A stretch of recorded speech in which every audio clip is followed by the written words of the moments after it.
Baiklah, Bismillahirrahmanirrahim. Di sini saya akan mengerjakan tugas Midal Filsafat Timur. Yang pertama ada soal, yakni coba jelaskan kembali poin-poin penting dari setiap pertemuan yang sudah dilaksanakan. Jelaskan juga isi materinya. Itu materi soal pertama. Baiklah, di sini saya akan menjelaskan soal pertama. Yang pertama di situ pertemuan pertama ada arti dan ruang lingkup filsafat timur yang dijelaskan oleh Bapak Syafi'i. Adapun poin-poin penting yang terdapat dalam pertemuan pertama yaitu filsafat timur merupakan pembahasan tentang pemikiran filsafat di dunia timur. Istilah timur sebenarnya sangat subjektif dan intimidatif karena yang menentukan timur dan barat adalah orang-orang barat. Mereka menganggap timur sebagai negara terbelakang dan jauh dari peradaban. Adapun batas antara wilayah timur dan barat adalah daerah Turki sendiri. Filsafat timur wilayahnya adalah di daerah Turki. Filsafat barat berawal dari Yunani yang juga masih termasuk wilayah barat, tapi jauh sebelum itu telah lahir filsafat di dunia timur, tepatnya di India. Filsafat barat sering juga menganggap timur sebagai kebodohan, kemiskinan, statis. Sedangkan pada perspektif timur, barat sering digambarkan sebagai rasionalisme, materialisme, saintisme, kapitalisme, dan dinamisme. Pada filsafat timur lebih menekankan pada ilham, dan filsafat barat lebih kepada rasionalisme.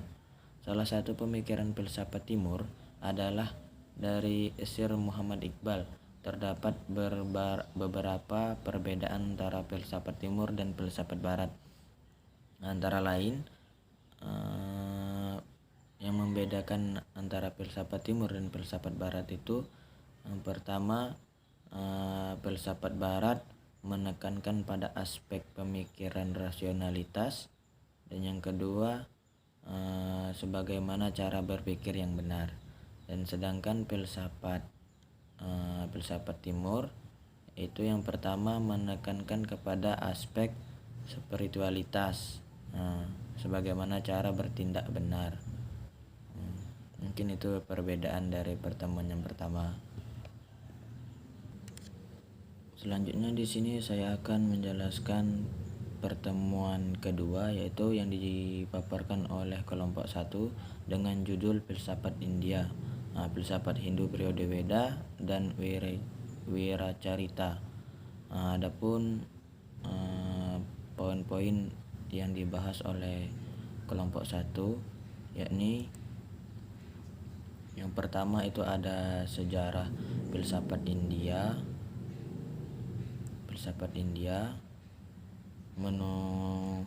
Selanjutnya ada filsafat Hindu periode Weda, dan selanjutnya ada pembahasan periode Wiracarita.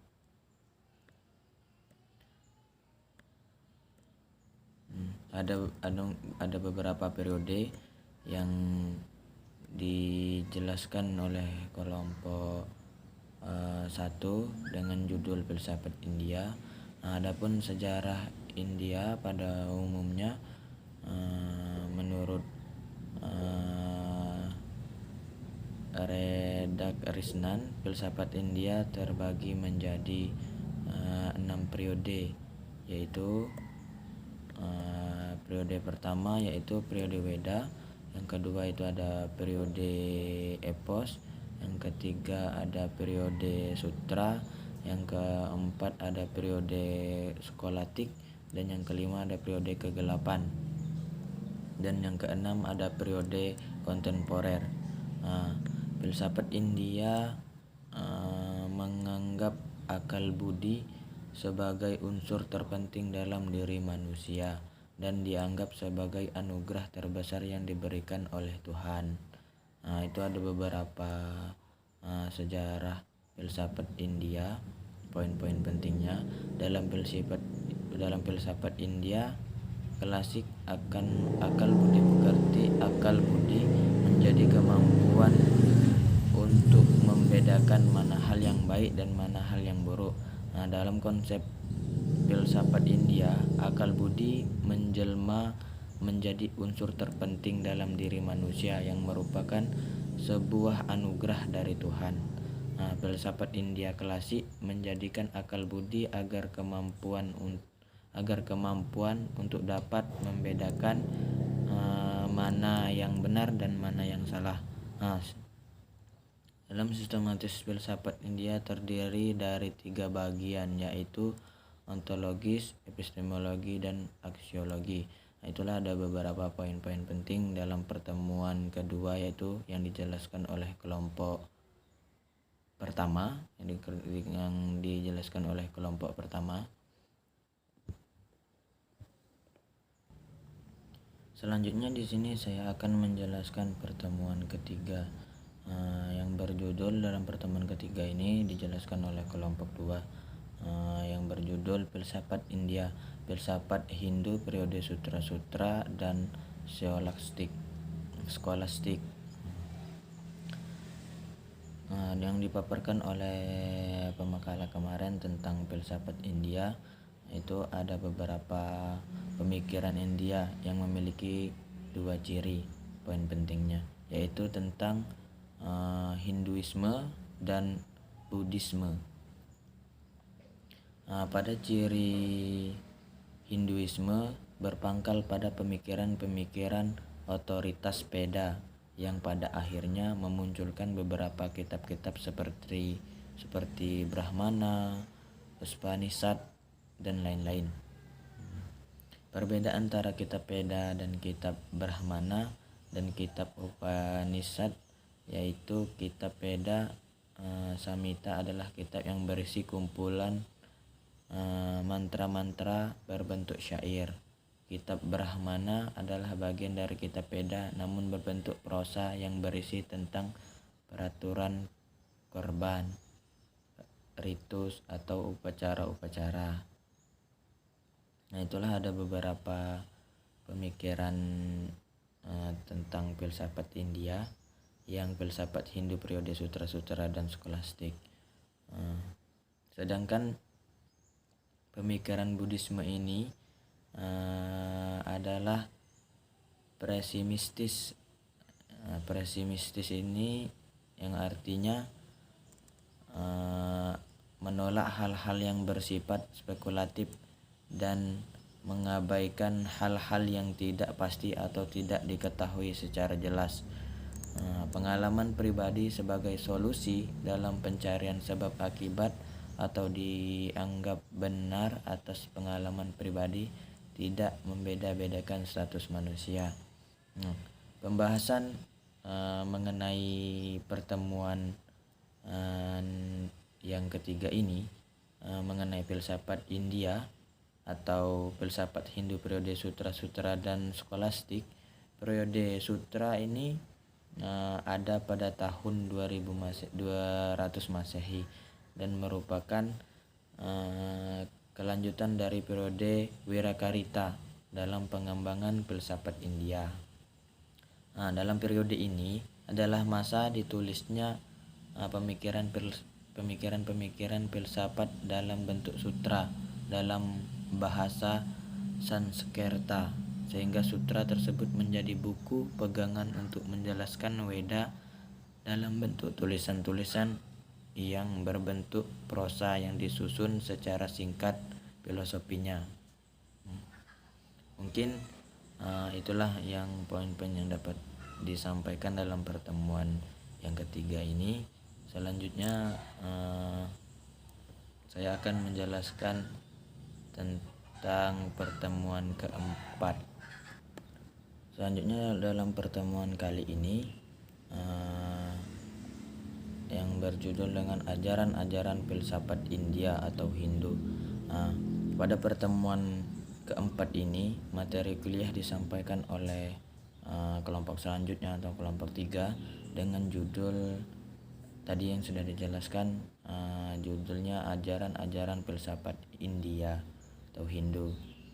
Adapun pembahasan kali ini yang dipaparkan oleh pemakalah yaitu tentang Hinduisme mengajarkan adanya 3 jalan keselamatan yang ditempuh oleh manusia. Poin-poin yang dijelaskan oleh pemakalah oleh kelompok 3 yaitu ada 3 jalan keselamatan yang bisa ditempuh oleh manusia, yaitu yang pertama, poin pertama yaitu janana atau dalam artian itu Upanishad dan Veda, ialah jalan keselamatan melalui penghayatan dan pemahaman terhadap pengetahuan yang paling dalam, yaitu manusia meleburkan dirinya dalam realitas yang mutlak atau Brahmana. Brahmana di sini diartikan atau dimaknai sebagai supreme being, makhluk tertinggi, dan merupakan daya hidup agung yang menghidupkan dan menggerakkan kosmos bagi segala sesuatu termasuk manusia. Itu yang poin pertama. Selanjutnya di sini saya akan juga menjelaskan pada pertemuan keempat ini yang dijelaskan oleh kelompok 3. Nah, itu tentang poin kedua yaitu bakti, yakni dihayati. Melalui sikap bakti yang tulus sehingga manusia akan terlepas atau terbebas dari ikatan-ikatan kelahiran kembali. Bakti merupakan cinta anugerah dari Tuhan kepada seseorang yang religius dalam penyerahan diri yang total. Adapun poin yang ketiga yaitu karma, artinya dilakukan dengan cara memenuhi kewajiban manusia, yakni melakukan perbuatan yang memang pantas, layak dan benar. Segala sesuatu yang ada di bawah ikatan waktu dan keinginan, terutama keinginan untuk hidup dan berbuat, disebut juga dengan karma. Nah, itulah poin yang dapat saya sampaikan dalam pertemuan keempat ini yang dijelaskan oleh kelompok 3, yaitu tentang ajaran-ajaran filsafat India atau Hindu yang menjelaskan 3 poin Hinduisme yang mengajarkan jalan keselamatan yang bisa ditempuh oleh manusia. Mungkin ini yang dapat saya jelaskan dalam pertemuan keempat ini yang dijelaskan oleh kelompok 3 tadi. Selanjutnya saya akan menjelaskan pertemuan berikutnya, yaitu pertemuan yang kelima yang dijelaskan oleh kelompok 4. Berikutnya pertemuan kelima ini yang dijelaskan oleh kelompok 4 yaitu tentang judul filsafat Buddha, yang mana filsafat Buddha telah ada sejak abad ke-16 hingga sekarang. Agama Buddha berasal dari negara India dan wilayah Nepal. Terbentuk karena sebuah reaksi terhadap agama Brahmanisme. Agama Buddha merupakan salah satu agama tertua. Agama ini telah menjadi agama mayoritas di beberapa negara Asia seperti Thailand, Singapura, dan Kamboja dan lain-lain. Selanjutnya pada pembahasan pertemuan ini tentang agama Buddha yang dijelaskan oleh kelompok 4, yang tentang poin-poinnya. Sini akan menjelaskan ada beberapa poin. Agama Buddha berpegang pada Tripitaka sebagai rujukan utama. Dharma dalam kitab Tripitaka terbagi 3, yaitu Sutta Pitaka yang berisi khutbah Sang Buddha. Winaya Pitaka yang berisi tata tertib para biksu, dan Abhimana Pitaka yang berisi ajaran hukum, metafisika, dan psikologi. Ajaran pokok agama Buddha diantaranya ajaran tentang Tuhan, kosmologi dalam ajaran Buddha, 4 kebenaran utama, Cattari, Arya, Sokani, karma dan purnarbawa, dan konsep ketuhanan dalam Buddhisme. Sedangkan tradisi dalam agama Buddha ada 2 tradisi utama, yaitu Hinayana dan Mahayana. Itulah ada beberapa poin tentang agama Buddha yang dijelaskan oleh kelompok 4 tadi, kelompok 4 sebelumnya. Sebagai aliran filsafat, Buddhisme bersifat dialektis pragmatis yang mengajarkan ajaran sebagai seorang dokter yang mendiagnosa pasiennya untuk disembuhkan. Filsafat Buddha lahir dari ajaran-ajaran Buddha Gautama yang disebut 4 kebenaran utama, yaitu ada penderitaan, ada penyebab penderitaan, ada penghenti penderitaan, dan ada jalan menghilangkan penderitaan. Itulah ada beberapa poin dalam penyampaian kelompok 4 oleh pembahasan makalah sebelumnya. Mungkin itu yang dapat saya sampaikan. Selanjutnya di sini saya akan menjelaskan tentang pertemuan berikutnya. Baiklah, pertemuan ke-6 ini yang dijelaskan oleh kelompok 5 yaitu tentang filsafat Cina, yaitu Konfusianisme. Sejarah Cina termasuk salah satu sejarah kebudayaan tertua di dunia. Menurut orang Cina, sejarah Cina dimulai pada periode yang dinamakan Shahuang Wudi atau 3 penguasa dan 5 kaisar, yaitu tokoh-tokoh mitologi prasejarah Cina. Walaupun kebenaran dari sejarah mereka belum dapat dipastikan secara faktual, filsafat Cina menjadi salah satu filsafat dasar dari 3 filsafat dasar yang mempengaruhi sejarah perkembangan filsafat dunia. Di samping filsafat India dan filsafat Barat, tradisi pemikiran filsafat di Cina bermula sekitar abad ke-16 Masehi.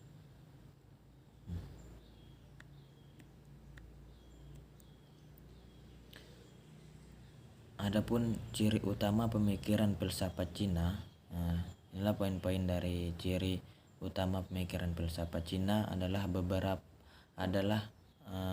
beberapa di antaranya pemikirannya, yaitu bersifat kemanusiaan dan humanisme, jauh dari hal-hal yang indikodrati dan toleran, pragmatis serta harmonis. Titik berat filsafat Cina bertempu pada perbaikan serta penyeimbangan hubungan antara sesama manusia dengan sikap kemanusiaan yang tulus dan perasaan setia kawan terhadap manusia lainnya. Pemikiran filsafat Cina juga cenderung pragmatis karena dalam mengukur segala sesuatu selalu dengan nilai kegunaan praktis, yaitu manusia hendaknya berfungsi sesuai kedudukannya sehingga dapat terjalin keharmonisan. Pada pengembangannya, filsafat Cina dapat dikategorikan ke dalam 4 periode besar, yaitu yang pertama pada periode zaman klasik. Periode ini ditandai oleh 100 sekolah filsafat, 100 aliran yang semuanya mempunyai ajaran yang berbeda.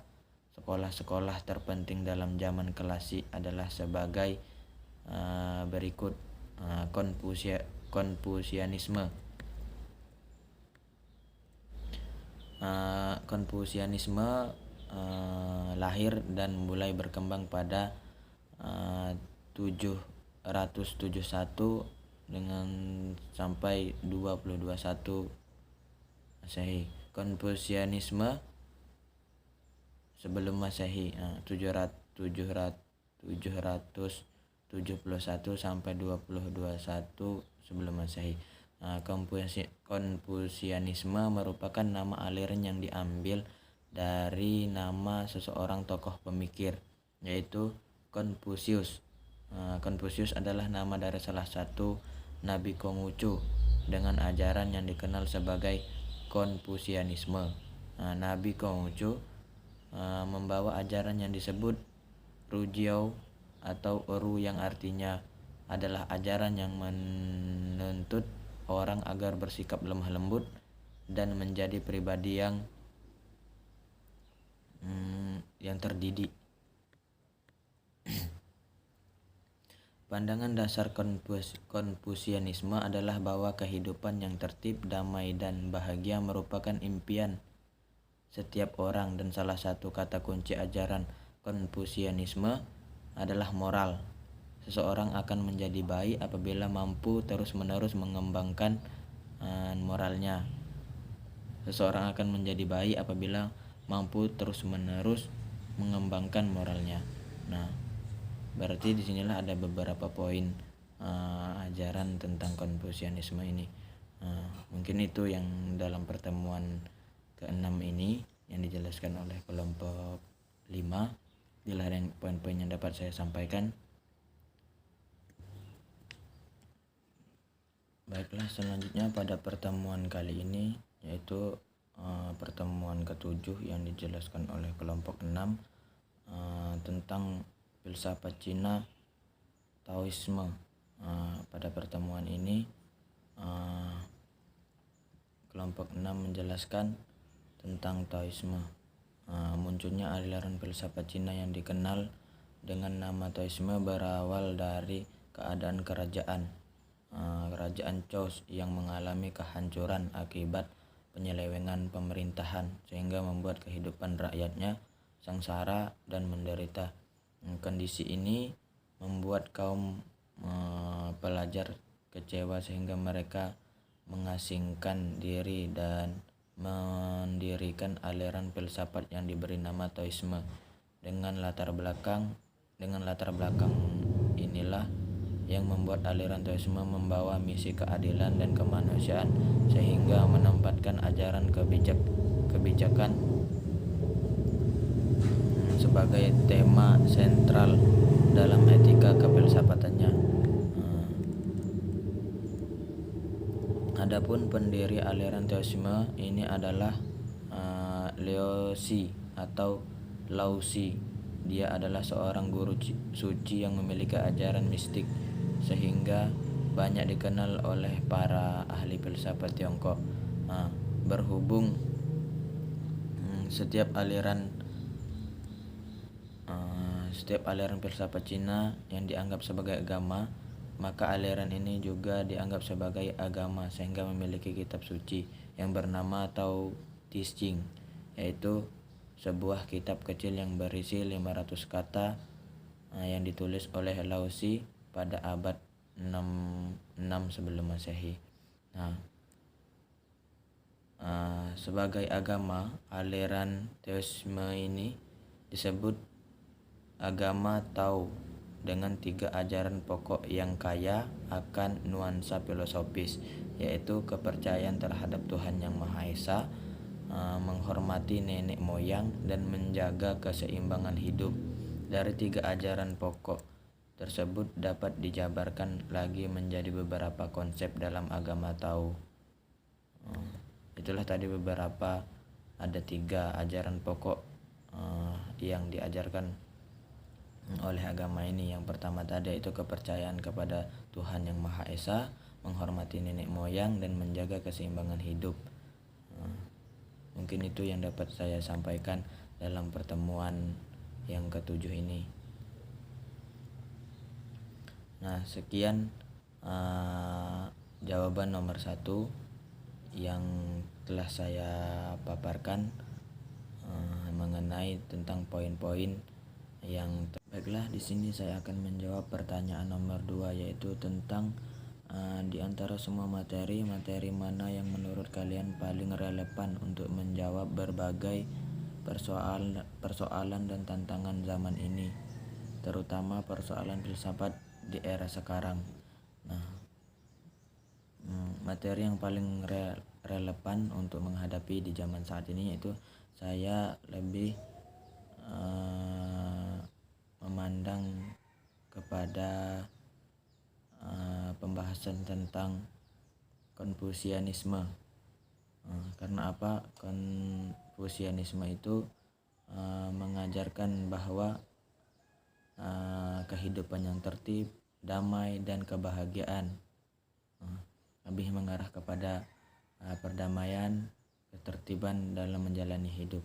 Nah, dengan adanya di era sekarang, yaitu kita dengan penuh hidup pada zaman pluralisme, yaitu dengan berbagai macam karakter dan individu kebudayaan masing-masing. Di sini kita dapat mengatasi dengan salah satunya dengan Konfusianisme ini dengan menekankan pada etika dan moral dalam menjalani kehidupan atau bermasyarakat di kehidupan sehari-hari. Dengan menghadapi berbagai macam persoalan yang ada di era sekarang, yaitu salah satunya kita bisa menurut saya salah satunya dengan menjalankan Konfusianisme dalam menjalankan hidup, karena di situ Konfusianisme mengajarkan kita tentang tata tertib hidup, tentang perdamaian, tentang kebahagiaan, tentang ajaran-ajaran etika, moral, mengarah kepada sikap manusia terhadap manusia yang lain, tindakan, bersikap dan bekerja berdasarkan posisi dan status masing-masing, tidak mengusik satu dengan yang lain. Dengan ada berbagai macam di Indonesia sendiri, yaitu ada berbagai macam agama dan aliran-aliran dan kelompok-kelompok yang telah berada di Indonesia itu sendiri.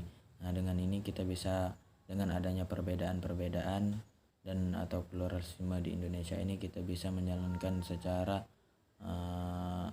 Konfusianisme dengan ajaran-ajaran dengan etika dan moral dalam menyikapi segala sesuatu.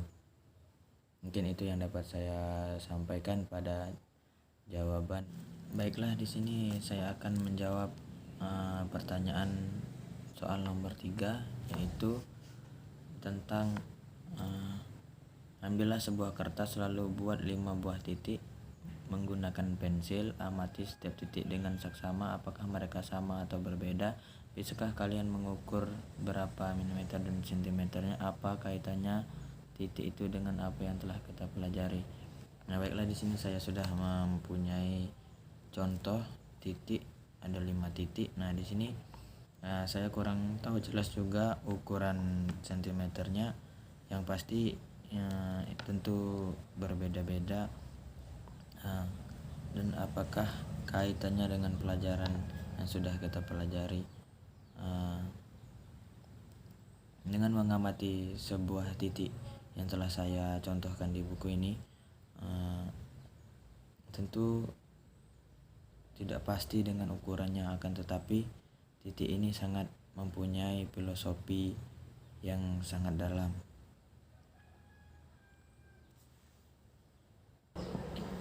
Titik ini adalah salah satu tanda baca, yang mana titik ini adalah salah satu tanda baca untuk berhenti. Nah, di sini filosofi yang dapat saya sampaikan, dari titik inilah kita belajar dari perbedaan titik yang sama dengan perbedaan titik yang ada. Kita dapat belajar bahwa titik bisa dikatakan untuk tanda berhenti, namun untuk ukuran belum tentu kita pasti ketahui.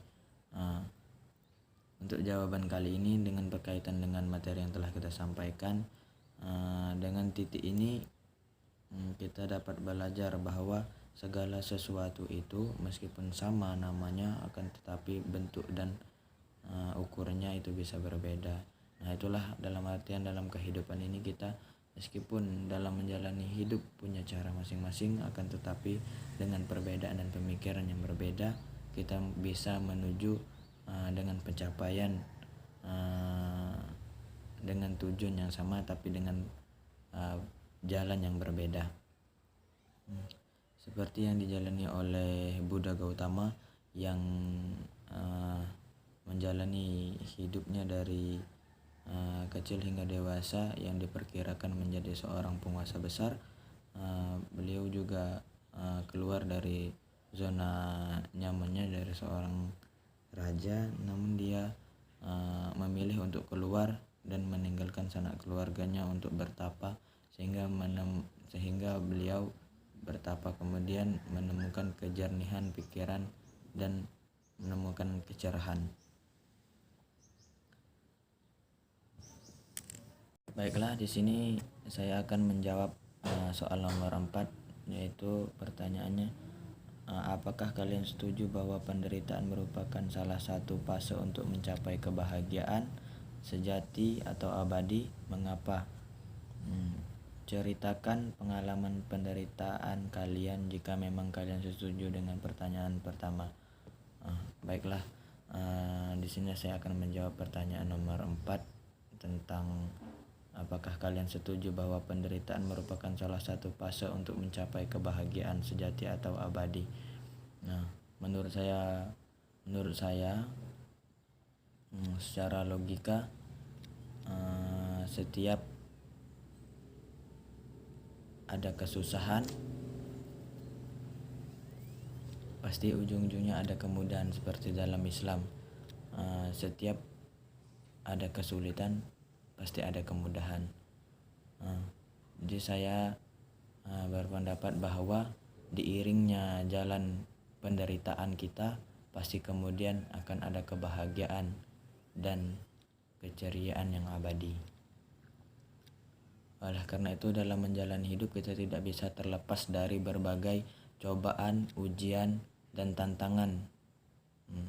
Dalam Islam pun itu juga diajarkan bahwa setiap adanya kesulitan atau adanya rintangan, pasti ada kemudahan. Jadi dalam menjalani hidup kita tidak terlepas dari yang namanya kesulitan dan penderitaan. Akan tetapi setelah kita melalui fase di mana kita menderita dan mendapatkan kesulitan, di akhirnya akan mendapatkan keindahan dan kebahagiaan. Mungkin itu yang dapat saya sampaikan. Nah, selanjutnya tadi apakah pengalaman penderitaan yang pernah dialami? Pengalaman penderitaan yang saya pernah alami yaitu di masa dimana kita ditinggalkan oleh seseorang yang sangat kita sayangi, yang sangat kita dekat dan sangat kita akrab, yaitu kakek saya sendiri yang mana saya pernah dulunya tinggal bersama beliau beberapa tahun karena orang tua merantau dan lain sebagainya. Nah, di sanalah saya sangat merindukan betapa bahagianya saat bersama beliau ketika beliau masih hidup, diajak beliau ke sana sini kemari. Saat beliau meninggalkan kami semua, disitulah saya sangat terpukul, karena yang berhubungan dengan kehilangan pasti menyakitkan dan menyedihkan.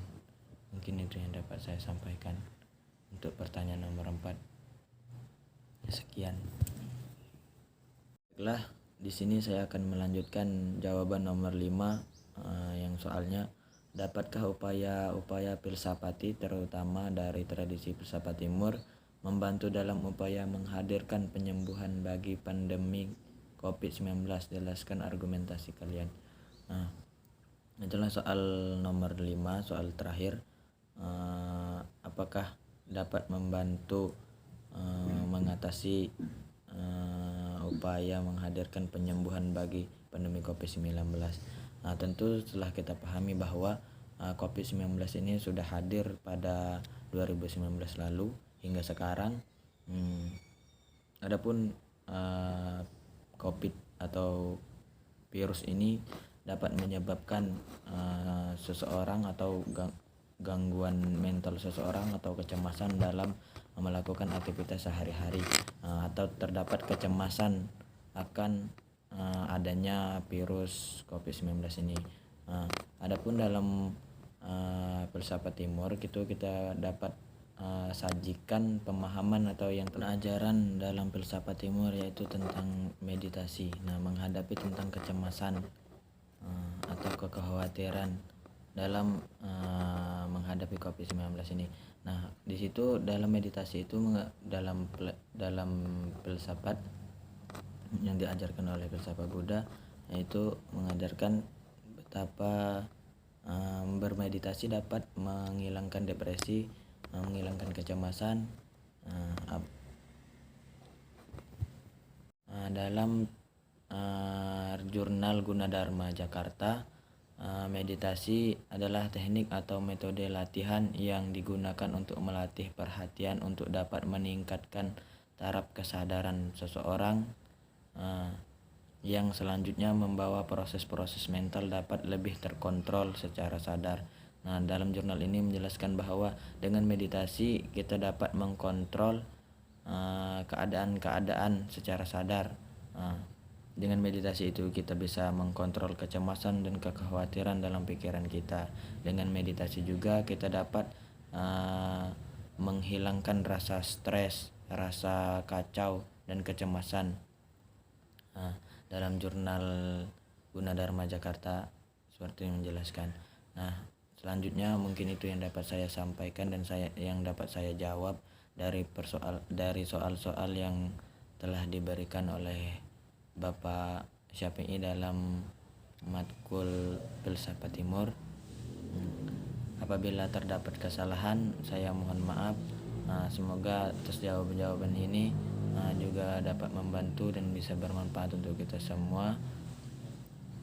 Mungkin itu yang dapat saya sampaikan. Billahi nasta'in. Wassalamualaikum warahmatullahi wabarakatuh.